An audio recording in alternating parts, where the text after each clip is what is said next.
Bonjour à toutes et à tous. Quand on travaille dans le milieu animalier, on passe plus de temps à l'entretien qu'avec les animaux à proprement parler. Et le milieu équestre ne déroge pas à la règle. C'est ce que nous allons voir aujourd'hui dans cette vidéo.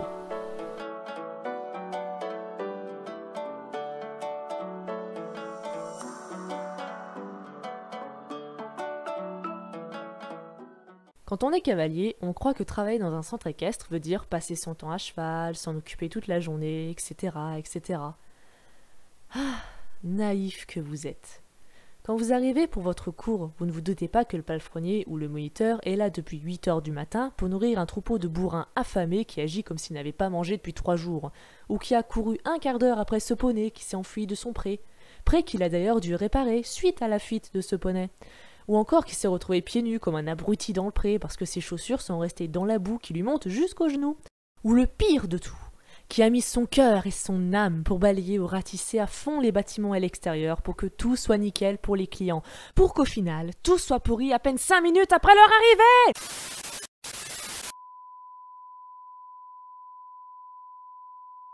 arrivée. Excusez-moi. Donc travailler dans un centre équestre veut dire travailler dehors qu'il pleuve, qu'il vente ou qu'il neige. Et comme on travaille avec du vivant, comme on dit, ça veut aussi dire pas de jours fériés, pas de vacances ou de dimanche. Les chevaux ne savent pas que nous, humbles humains, ne sommes pas censés travailler ces jours-là. Eux, ils s'en foutent, ils ont faim. En vrai, quand vous êtes en formation, donc en stage ou en apprentissage, en général, vous avez encore vos jours fériés et vos vacances scolaires. Donc pas de panique, tout va bien se passer. Alors, le premier point qu'on va aborder, c'est qu'est-ce qu'une journée type de travail. Donc tous les centres équestres n'ont pas la même façon de faire et ce que je vais vous dire n'est rien qu'un exemple. En général, vous allez commencer par nourrir les chevaux et en profiter pour faire un peu le tour de tout le monde, voir si personne n'a été malade ou blessé dans la nuit. Après, en fonction du jour, c'est curage ou repaillage de box. Et s'il n'y a pas de box, pas de panique, c'est opération ramassage de crottins dans les paddocks. Et après, c'est grand nettoyage, même s'il n'y a pas de course ce jour-là. C'est important que tout soit propre au cas où des clients potentiels arrivent, et même pour vous, c'est bien plus agréable. Après, rassurez-vous, il y a quand même bien des jours ou des moments où vous allez monter ou travailler un cheval. Mais en général, on va pas se mentir, c'est seulement 20% de votre temps et seulement si vous avez fini vos autres tâches. Et le problème, c'est qu'il y a toujours quelque chose à faire dans un centre équestre. Il y aura toujours des selles ou des filets à graisser, des clôtures à réparer, des crottins à ramasser, des cavaliers à aider. Et une fois que vous avez fait tout ça, eh bien c'est déjà l'heure de donner le repas du soir aux chevaux. Après, tout dépend de votre structure et de votre formation. C'est sûr qu'un BPGEPS va passer plus de temps au milieu des chevaux qu'un CAP palefrenier.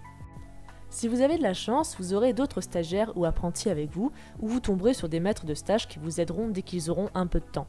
Si vous n'en avez pas, vous serez le seul stagiaire ou apprenti et vos maîtres de stage vous laisseront livrer à votre propre sort sous prétexte qu'ils sont déjà eux-mêmes passés par là. Je n'aime pas d'ailleurs quand ça se passe comme ça. Les moniteurs et dirigeants ont tendance à oublier que eux, quand ils étaient stagiaires, ils ont ou auraient apprécié recevoir un coup de main. Souvent, les maîtres de stage comptent tellement sur vous qu'ils ne font rien lorsque vous n'êtes pas là. Une année, je me rappelle qu'une cliente m'avait dit qu'il n'y avait que quand j'étais là que c'était propre. Et je trouve ça grave. Combien de fois je suis revenue après une semaine d'école et que j'ai retrouvé les écuries dégueulasses, les chevaux en boxe ou en stall qui avaient gagné 5 cm de hauteur tellement il y avait du crottin sous eux. Parfois, ils étaient même assoiffés. C'est inimaginable et pourtant c'est souvent comme ça que ça se passe malheureusement. Je me suis promis que je ne serais jamais une telle monitrice, peut-être même patronne un jour, et que j'essayerais d'aider le plus possible mes stagiaires ou mes apprentis. Et vous, s'il vous plaît, si vous vous lancez dans cette voie et que vous allez jusqu'au bout, faites de même. Pensez à ces années de ramassage de crottins, à juste avoir le regard de vos maîtres de stage comme soutien. Je ne vous demande pas de faire le boulot à leur place non plus, bien sûr, mais ne serait-ce que ramasser des crottins au passage sur votre chemin, ou aider à passer un coup de balai entre deux cours. Nous allons maintenant aborder le deuxième point qui est de passion à métier. Je ne vous donne peut-être pas très envie de vous lancer comme ça, j'avoue, mais j'ai rencontré tellement de personnes qui ont tout arrêté parce qu'elles ont complètement été désillusionnées.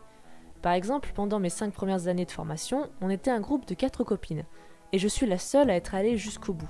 Pour une de ces copines, ça m'avait fait très bizarre quand j'avais appris qu'elle avait arrêté, parce que s'il y en avait une que je voyais le mieux réussir d'entre nous, c'était elle. Un jour où on s'était réunis toutes les 4, l'une d'elles m'avait dit que j'avais été la seule à avoir été assez courageuse pour continuer. Moi je me suis dit que j'avais été la seule assez folle, ouais. Parfois lors de journées un peu difficiles ou lors de coups de mou, je repense souvent à cette conversation et je me demande si j'ai bien fait de continuer, si je n'aurais pas dû suivre une autre voie. Je n'ai pas de regrets, mais lors de ces moments, je me demande si ça valait vraiment le coup de gâcher mon adolescence pour ça et comment aurait pu être ma vie. Et c'est drôle, mais à chaque fois que j'ai ces coups de mou, peu de temps après, je passe des journées qui me rappellent pourquoi j'aime autant ce métier et à quel point je suis heureuse de ce que je fais. Et qu'en fait, je peux être fière d'y être arrivée. Je veux juste que vous réalisiez ce que ça signifie. C'est physique, ce sont parfois de longues journées et surtout, on gagne une misère. Mais comme dit une fois en formation, alors qu'on devait dire les qualités qu'avait un moniteur, on est pauvre mais heureux. Et c'est vrai, ce n'est pas tout le monde qui peut vivre de sa passion. Mais ça veut aussi dire qu'il faut être prêt à laisser passer justement notre passion au rang de métier, ce qui est parfois un peu plus dur que ce qu'on laisse à croire. Honnêtement, parfois ça me manque de ne pas juste être cliente et d'avoir le temps de préparer mon cheval, de flâner et papoter avec les copines pendant des heures après le cours. Mais si vous arrivez à surpasser tout ça, c'est que du bonheur. Le troisième et dernier point, ça va être de voir différentes choses. Évitez de vous former dans le centre équestre où vous êtes client, parce que la relation avec votre moniteur ou le directeur va changer et ce ne sera pas du tout la même, et ça peut faire bizarre. Si vous avez l'occasion de faire différents centres équestres au cours de vos différentes formations, faites-le. Personnellement, j'ai changé à chaque nouvelle formation. Évidemment, c'est toujours très dur de quitter le lieu où on a travaillé pendant 1 ou 2 ans, surtout si ça s'est super bien passé. Mais c'est important et surtout tellement intéressant de découvrir d'autres façons de faire. J'ai été cliente dans un centre équestre, j'étais en stage en apprentissage dans 5 autres, et j'ai été employée dans un. Ça fait donc 7 centres équestres différents sur un total de 12 ans. Waouh, et là je viens de me prendre un méchant coup de vieux. Bref, et absolument aucun ne se ressemblait. Il y avait ceux qui avaient des box et des prés, ou juste des prés et aucun box.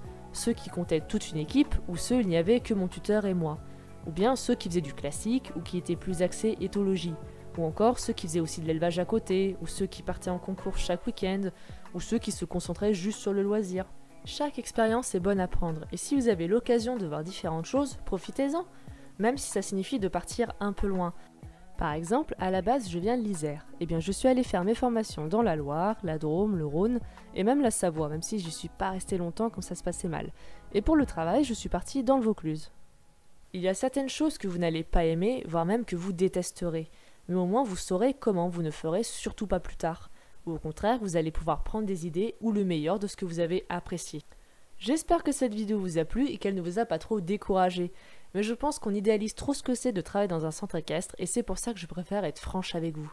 Après, tout dépend vraiment du centre équestre dans lequel vous tomberez, donc choisissez avec précaution votre future structure de stage puisque vous allez quand même y travailler pendant 1 ou 2 ans.